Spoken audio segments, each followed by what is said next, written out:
মানুষের শরীরের যে সমস্ত অবাঞ্ছিত পশম বা লোম আছে, যেগুলো ছাঁটার, যেগুলো কাটার, পরিষ্কার করার নির্দেশ আসছে, সেটা বগলের নিচের পশম হোক, নাভির নিচের পশম হোক, এগুলোকে পরিষ্কার করার জন্য আজকাল হেয়ার রিমুভাল পাওয়া যায়।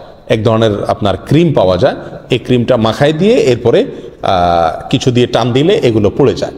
এখন এই হেয়ার রিমুভাল ইউজ করে এটাকে পরিষ্কার করা জায়েজ আছে, নাকি এখানে ব্লেড ইউজ করতে হবে, কেচি ইত্যাদি ইউজ করতে হবে?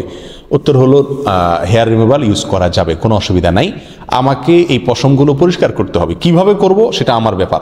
শরীয়ত আমাকে এক্ষেত্রে কোনো পদ্ধতি বলে দেয় না যে তোমাকে ব্লেড ইউজ করতে হবে। অথবা আপনি ব্লেড ইউজ করেন, অথবা মেশিন ইউজ করেন, অথবা হেয়ার রিমুভাল ইউজ করেন, যেভাবে আপনার সম্ভব বা যেভাবে আপনার ইচ্ছা সেভাবে আপনি ইউজ করতে পারেন। যদি আপনার স্বাস্থ্যের জন্য ক্ষতিকর না হয় তাহলে এটা ইউজ করাতে শরীয়তের দিক থেকে কোনো কি নাই, অসুবিধা নাই।